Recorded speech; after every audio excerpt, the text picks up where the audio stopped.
Welcome to this presentation. The sacred alchemy of subtle essences. Okay, and so by the end of this presentation, what I really want for us all is to understand how we can, increase, decrease, adjust, tweak, any of these essences if they're not in balance within us, because we want these three essences, Prana, Tejas and Ojas, to be at equal levels, considering our dosha, for us to have and to be able to maintain this Kundalini awakening and your general vitality, your clarity of mind, and your resilience against diseases. Nothing that I say today will be not felt within you. So feel between the words as this knowledge is felt. Don't get too overwhelmed by the Sanskrit terminology. Just allow yourself to hear them and be almost like,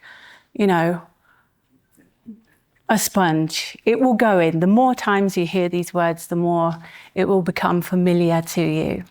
So allow yourself to meet yourself where you are at, and let's have some fun. So we are looking at these three vital forces, and we know that, let's get my pen, prana.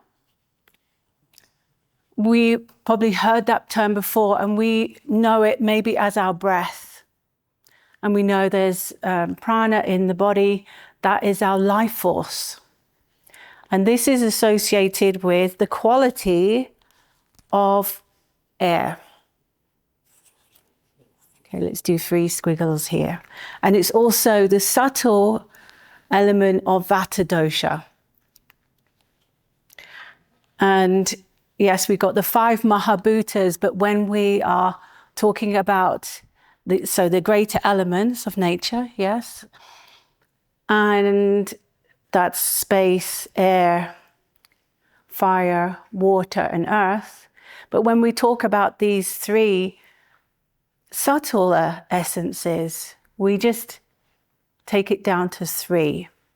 So the next one is Tejas. And that allows us for clarity of perception.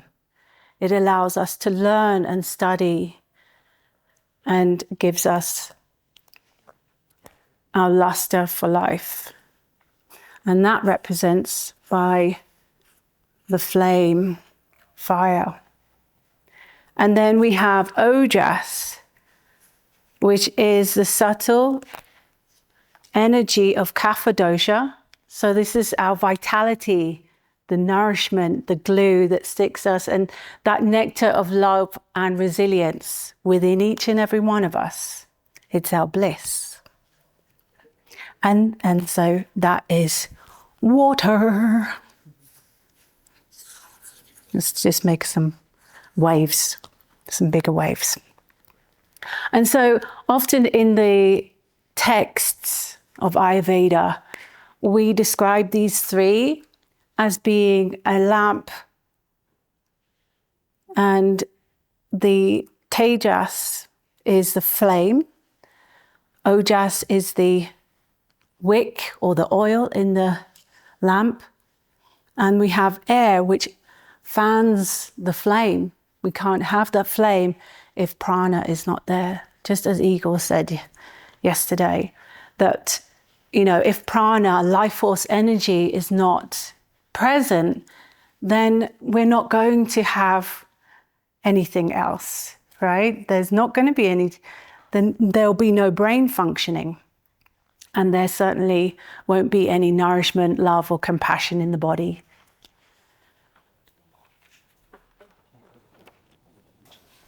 So let's stay with prana and talk about some of the functions of prana. So obviously, it's our respiration. It's the way that we oxygenate the body. And so you'll feel that most alive when you are, moving your body, exercising, breathing deeply. And so that is going to increase prana. And then we have the fact that it sustains our life force energy, just as we said. It's also our sensory motor functions, like all our involuntary, all our voluntary functions in the body, our heart beating, the breath, everything, our nervous impulses, the impulses of the nerves. It's all supported by prana. It's all governed by prana. And then our mental activity, a flow of communication. People that have really good prana are very good speakers. They're artists. They're communicators. And so when we have prana, when we're talking about prana, it's our flow of communication. It's our activity in our minds. Then it's also the intake of food, water, and air. It's the bridge between our mind, body, and our consciousness, so that it all functions well. It's like so that if you think of it traveling through the nervous system, the nerves, and just throughout the body, but it emanates from our heart. Prana is residing in our heart, but it moves all over the body. And it holds all particles together.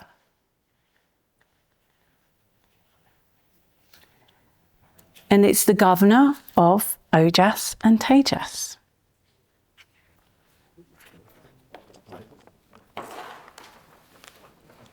And then we have Tejas. Tejas is what gives us that healthy glow. It's what gives our skin luster. It gives our muscles the tone that they have, our strength. It's also the energy of digestion. As we know, it's that fire. And also our cellular activity, how we metabolize, how our cells communicate, right? How they can process things. It governs our body temperature, the way that we perceive colors, and also the color of our eyes and our complexion ourselves. It governs the way that we touch, the pressure, the pain, the temperature, and then also the cellular division and multiplication. So if we think of, fertilizing the egg, that's Tejas. And then the cellular permeability, how much the cell lets in and out, like all these functions. And then emotionally, physically, it's that upward movement, how we move beyond fear. It's that fire that we all have. And so it also stimulates, how did I write that there? Sorry, stimulates our conscious learning. So it's very much how we perceive things and how we process things is down to the amount of Tejas that we have.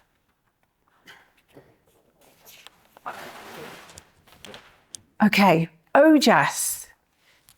You may have heard this one before, right? Because if you're familiar with Igor's work and how we all want to be very juicy and vital. So this is Ojas, and it maintains the immunity of our bodies. And if we're thinking of, we all know someone that's vital, that have that luster in their eyes, they have an aura, then that is because they're very ojasic. And then they also are very compassionate, they're content in their lives, they have a lot of love and clarity and expansion in their lives. It keeps the joints in place. And then we have the fact that it keeps the doshas in place. It maintains the quality and the quantity of our bodily tissues. Each body tissue has its own ojas that it will produce at the end of the digestive process. It will go through each of the tissues of the body, so like plasma, blood, your muscle, your bone tissue, your nerve tissue, the marrow tissue, and then your reproductive fluids. In each one of them, a little drop of ojas will be produced. And so it's like Vasant Led says that there's 8 drops of ojas. We don't need a lot of ojas, but we need to maintain it.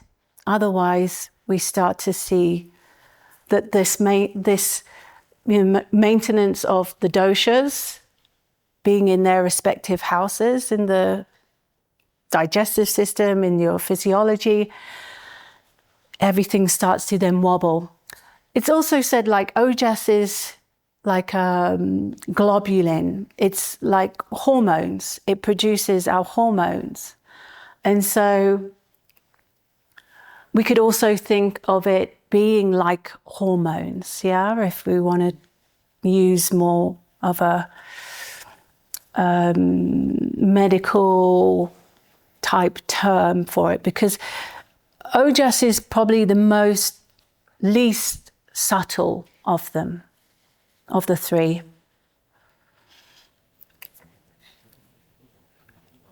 And it maintains our waste products, our dosha, as we said, and it also really nourishes our sensory perception, how much we can feel joy, how much we can feel bliss, because it governs those. Okay, so like I say, what I would really like for us today is to be able to determine where we are, like if we're depleted or if we have more of a certain prana, tejas and ojas in ourselves. And so that's the quiz that you've got there and that you've been doing. And then we can talk about maybe how to bring it back into balance. And so when you have a depletion in one of these certain areas, you can start to balance it out with different qualities. So in Ayurveda, we say like increases like, and opposites will balance us. Okay? So if we stay with prana, when we're looking at activities that increase prana, one of the main ones is what we're doing here right now. So it's meditation, it's breath work, it's moving the body, it's eating foods that are really light and pranic, full of prana. So no leftovers, no, canned, tin food. It's fresh foods that have the most prana. And we can also see, like, even in our food that we're eating, if you pick a fruit from the tree, it's going to have more prana in it that first moment. And then if it's shipped and transported, you can see that prana starts to deplete in the fruit and the vegetable. So eating local, organic, preferably, fruit and vegetables will have the most prana, life force in them. And then, starting your days with these pranic activities like meditation, like pranayam, like 10 minutes walking, you can see how that will lift you into that pranic state first thing in the day, yeah? And set you up for your day.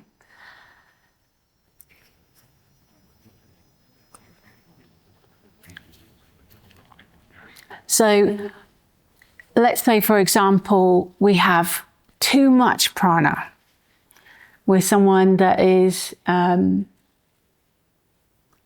out of balance. They have too much of it. And that type of person may be not grounded. They are wishy-washy because they're just all over the place in terms of, like, they can't find that stability and support. So that's the kind of thing that you might notice with prana, if there's either too much or too little of it. Anybody else noticed anything? Mine is the ojas. I'm like right on the cusp. I think one of the questions are the eyes. And like, I have noticed that like my eyes, I feel dry. Even as like my tongue kind of feels dry. I only got a 6, but it's like cusping. But I definitely feel that that is something that I need to work on. I kind of feel like my skin is slightly dull. My feet are dry. Right. So I'm definitely like feeling into like that is the area that to work on. Because I would have said that because you experience a lot of bliss, that you have a lot of ojas. Because it's when you don't have a lot of bliss, you can't experience. I mean, when you don't have ojas, you can't experience that bliss. But I mean, is there a space where it can, you know, I'm assuming that there's, as far as the balance is concerned, with the calibration of like the perfect homeostasis, like could it be possible that I do need to pay attention to that? Like, I just kind of feel sometimes my eyes feel tired. And even after I go into that bliss state, they become, when I'm here and I'm just like, sometimes I feel like the strain of being in between those places, and then with 3D is like, my eyes feel tired. Yeah, and this could be, you know, a very interesting type of looking at this is that you have your constitution is Kapha dosha. I would say you're more of a Kapha Pitta dosha. Yeah.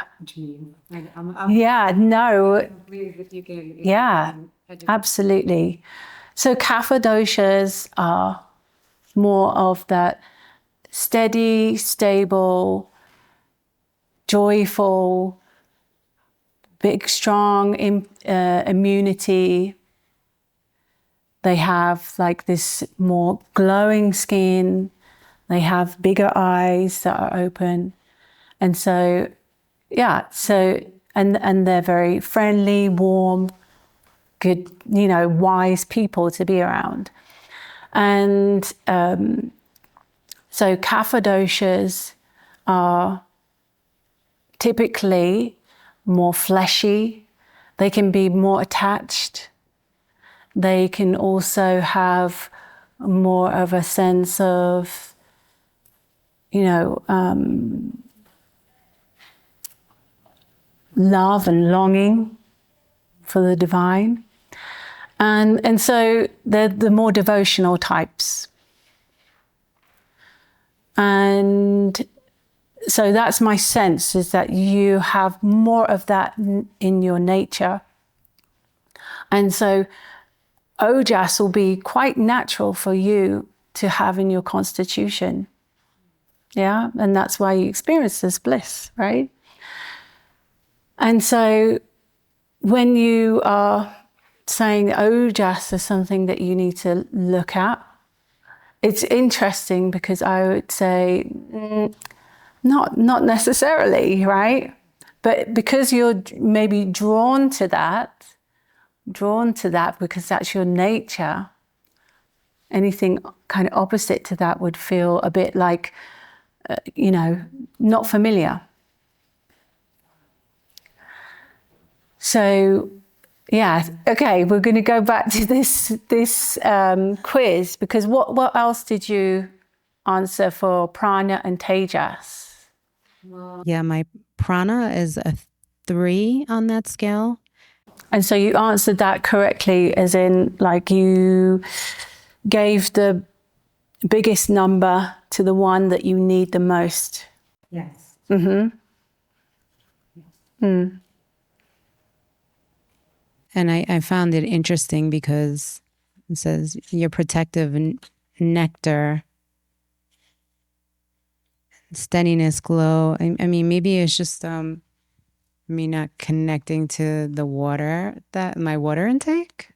I mean, because I still am on that spectrum of being okay, but I feel like there's always room for improvement. But definitely the eye thing. I actually spoke to Samir yesterday because I find myself, my eyes get tired. Yeah. So is predominantly, you would say that your eyes are feeling like that burning tiredness. How are you with like, let's say, processing things? How are you in terms of like perceiving and processing, metabolizing the things that you need to necessarily like work towards? Find that within this bliss, I'm very present, but to the space of where I can lose myself in it, where it could be, staring at something or being in it for longer than I would expect it to be. Right. And then the next thing shows up, and then the next thing shows up, and it's like, oh, wow. Yeah. Yeah. So that's more of the Ojas and Kapha, slower to move. But then when they do get it, it's like that. But it's like takes a longer time to process. And so it sounds like Tejas would be something that would be more beneficial for you to get going, to help you activate. And so with Tejas, if we want to increase in Tejas, we're looking at anything solar. So like spending time in the sun, physical sun, and sitting in the sun. Not getting burnt, obviously, because that's too much, but allowing yourself 10 minutes where you allow yourself to soak in the rays of the sun, Surya, will help to increase Tejas within you.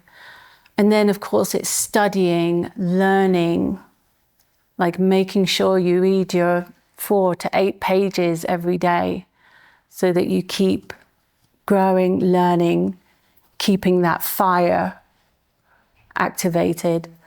And then,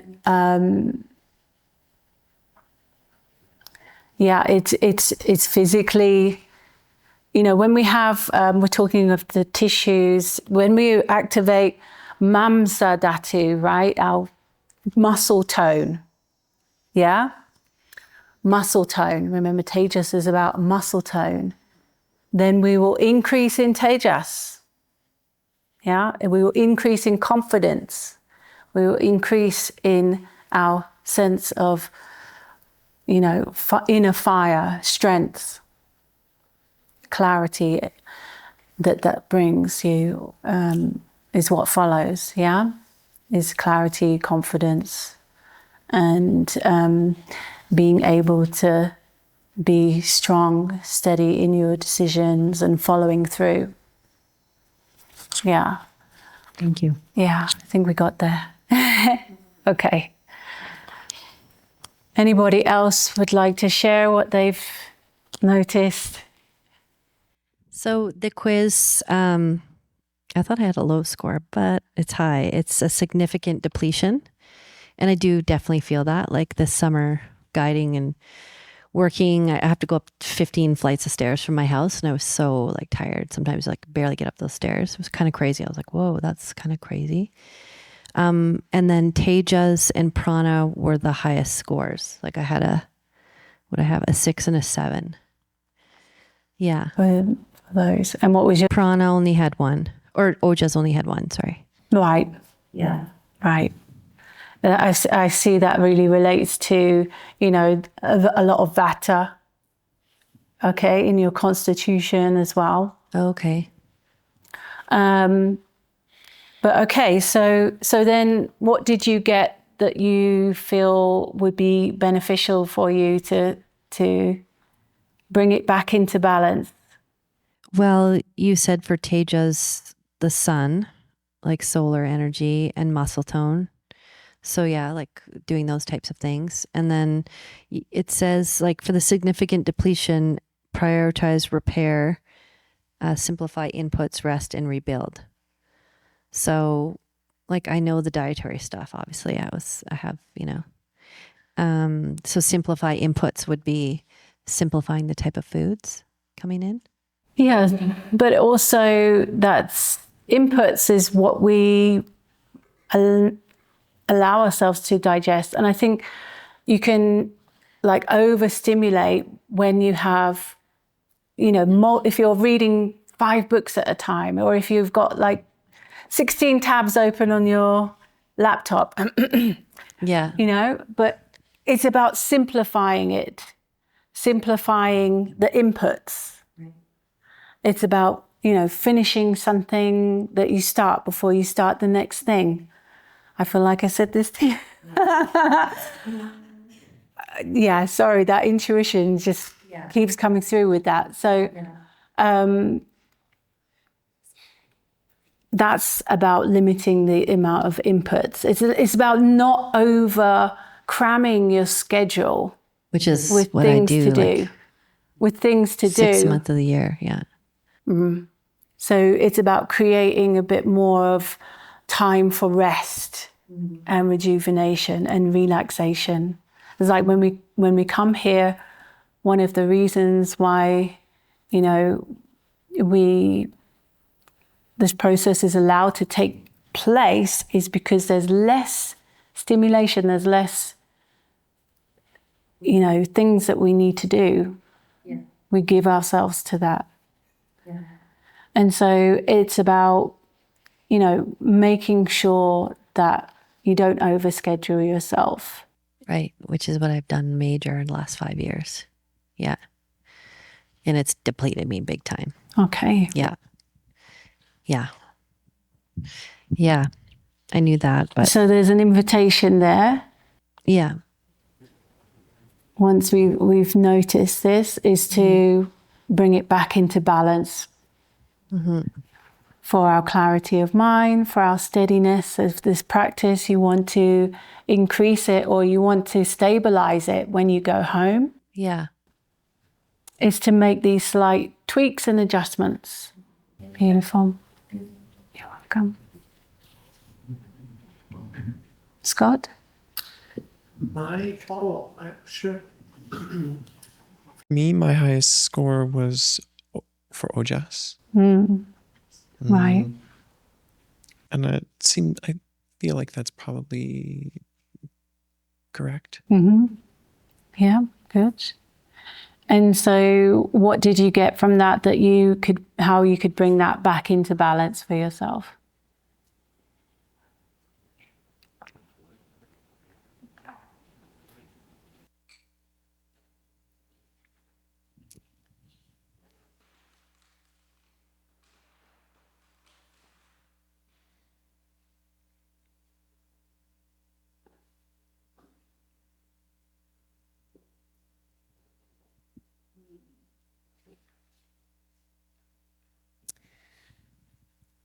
I wonder if being able to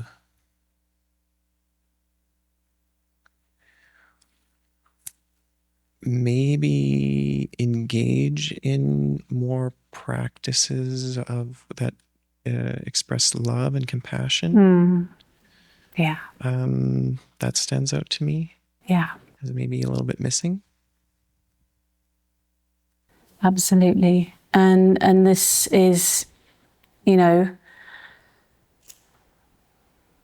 the beautiful part of like balancing out, right? Is just noticing where there's these holes, right? Where there's these gaps. So I usually feel maybe a little bit more aloof But I have a desire for the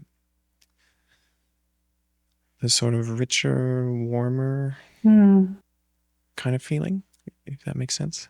It's interesting because you have such a lovely personality. You have such a warm and like you can see how gentle and tender you are. I don't have too many opportunities to express that usually. Yeah. Yeah. Yeah. It's that's powerful to notice. And I think that, are you living by yourself? Are you with someone? I live with my wife most of the time. So I definitely, like when we're living together, I'm definitely putting all of that into her, which she really appreciates, and that works. But I also feel like there's maybe a bigger dimension of that would like to be expressed. Yeah. And then what is your spiritual practice like? Do you have like a Ishta Devata, for example, a deity which you worship or you connect with? I would say my spiritual practice is more abstract, meditative. So I meditate and study, but it feels a little bit more on the clinical side. More of the Raja, which is the path of the Gyan, knowledge. That's right. I would say so, yeah. Yeah. And so bringing in that bhakti type devotion where you feel that love, where you light the candle for the divine. That's right. Or you place a flower there. Yeah. To bring more of that bhava yeah, of that love. Sounds right. Would be a nice place to start. And of course, then I think we spoke at the dinner table about your own sense of self and love and connection that you have with, who you are and who you are in the world. And also, practices for self-love, the touch, the hand or foot massage at nighttime, the warm milk. All of these things will start to increase ojas as well because they're very nourishing for us, you see? Yeah, that resonates. Thank you. Beautiful. Thank you. Well, all of them came as significant depletion. Yeah. Okay. But I'm curious because I try to maintain a fairly healthy lifestyle, and it's very contained, extremely contained, and perhaps that's where the leakage is. I have movement in my practice. I, meditate, study. I don't have an Ishta Devata.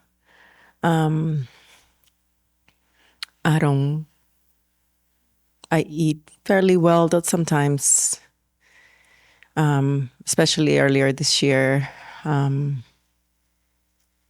wasn't keeping up too much with that.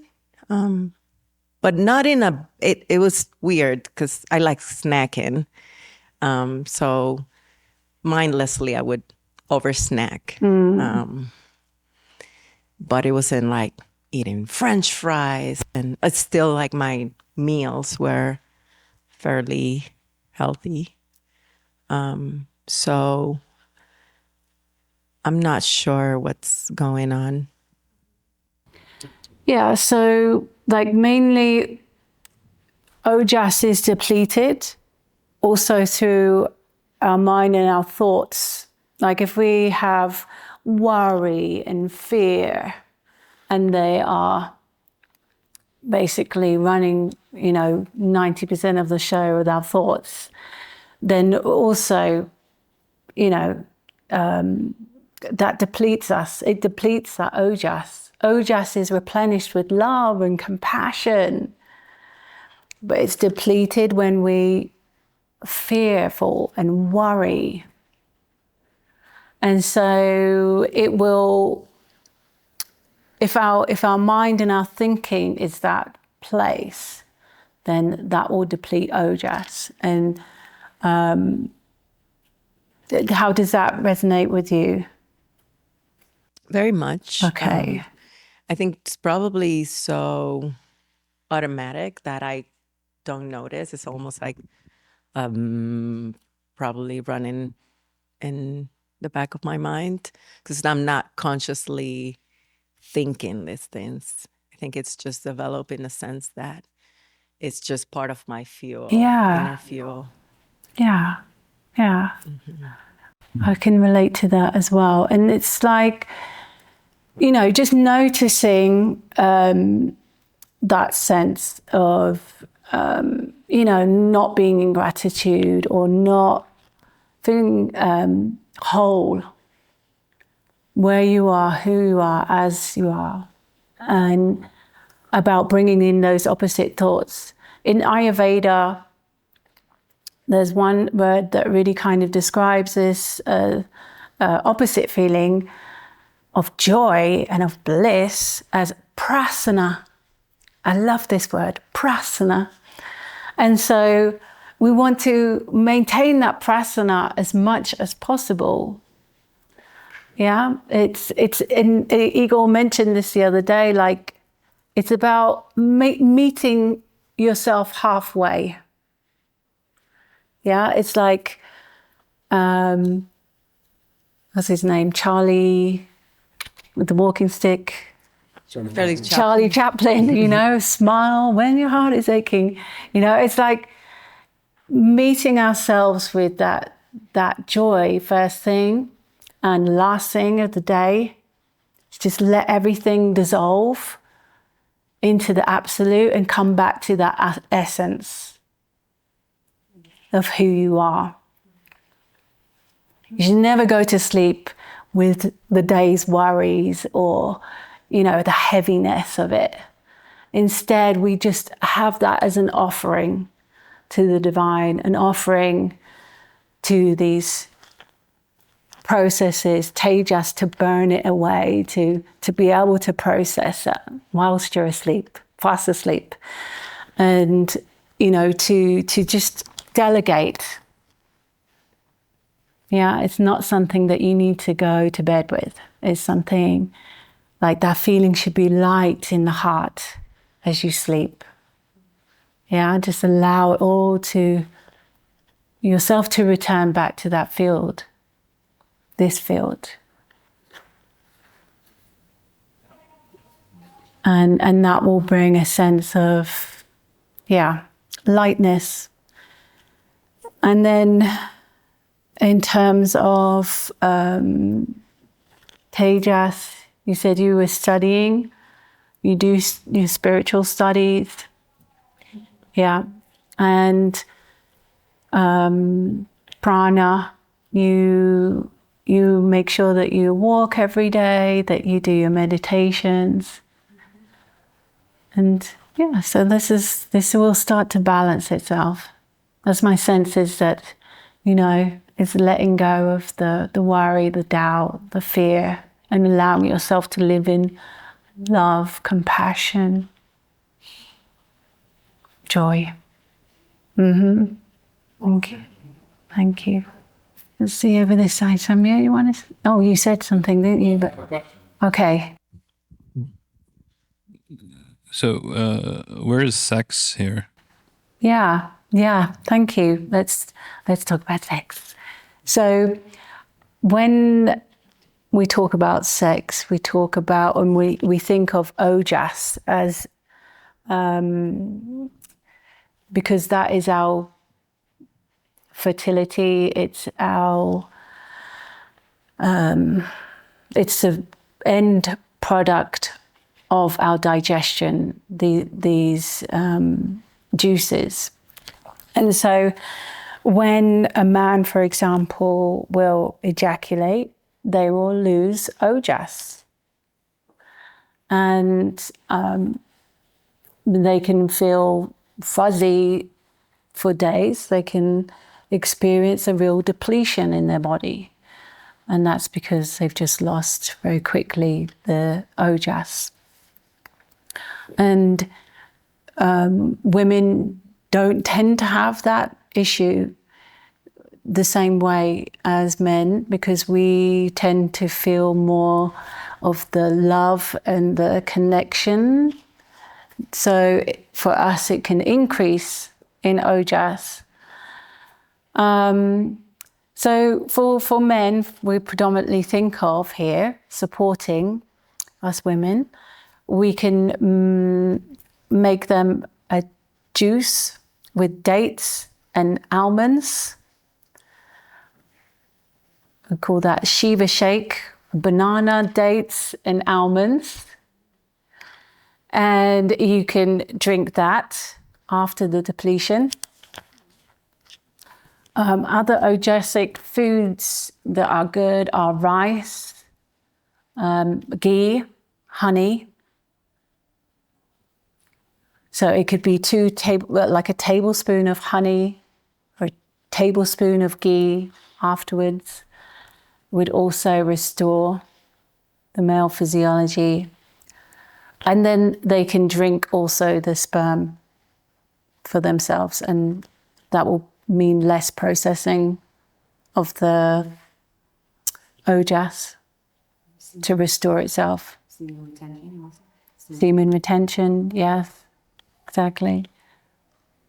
Although, like with retention, it has to be, they have to know how to do that, because it can backfire as well. Yeah.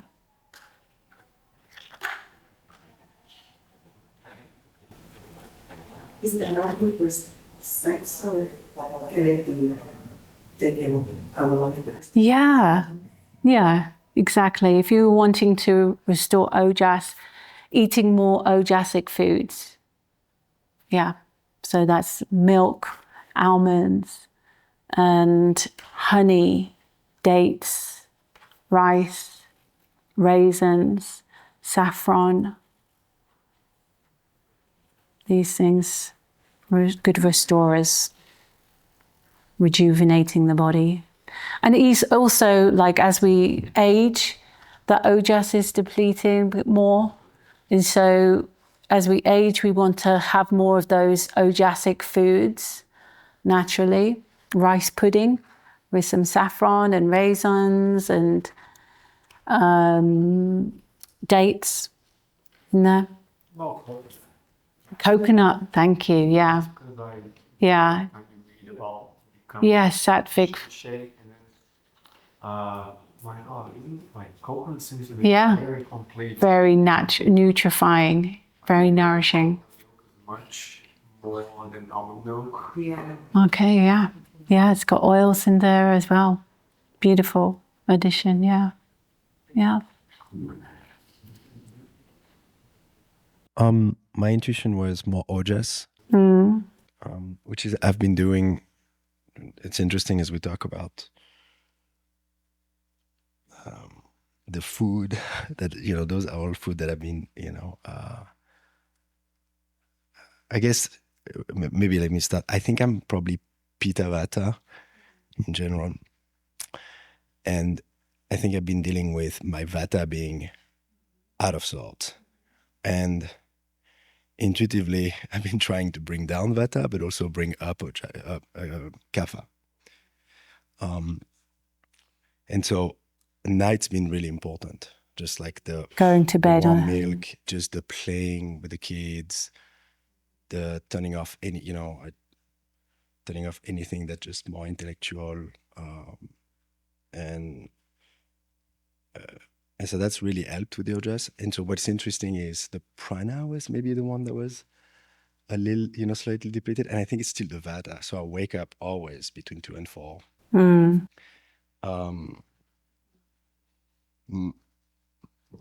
My concentration is not what it used to be. It just started, to be. So, anyway, so I think, as you mentioned, like increase like, and then opposite, more balance. Balances. My take was to continue trying to improve Ojas, and then try to keep the, Prana. the prana up. Yeah. And so I think the right, rest and food is probably the best thing I can do for the prana. Yes. So typically, if you're Vata Pitta, then you really love to be with people, and there's also a tendency to really effort and focus, so there can be burnout, and so keeping that in check as well. So it's like going out in nature and smelling the roses, so to speak, allowing yourself to have play and enjoyment, expansion, just like for the fun of it. That's right. Rest for the fun of it, scheduling in rest time. Yeah. Yeah, you were talking about reducing input, and that really spoke to me. Yeah. It's funny, I've been starting now. I drove back to, when I'm in between work and kind of engaging with the family, I'm either stopping, we have a really large park in San Francisco, the Golden Gate Park, and I stop, take my shoes off, and literally just walk around the grass, or even just go for a very quick swim. It just, the doing nothing. Yeah. Daydreaming. Yeah, that's right. Yeah. Anything else that I can do to balance, Vata? Because I think I'm more Pitta Vata. Like the Pitta was more, but right now Vata is really. Yeah. So it's really just dialing in that rhythm for yourself. Like, even though it feels mundane or boring, but like really just being consistent with a routine, finding your rhythm, so that you're waking up at the same time each day, so that you're going to bed, asleep at night at the same time, and in between that, you try to give yourself time to just relax. Yeah.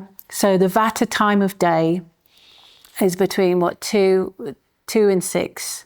So that time of the day, leave that to your daydreaming, leave that to your meditating, leave that to doing activities that are not strenuous.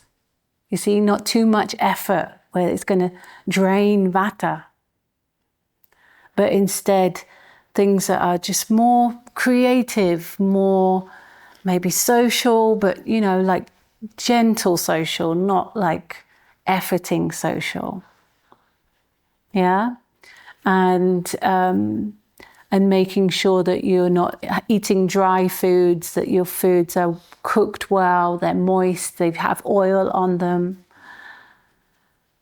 And this should really help to balance. And then there's things like herbs that you can take that will also help to balance out, which I can share with you another time. Thank you. Yeah, I'll reach out for consultation. Mm-hmm. Yeah, beautiful. Thank you.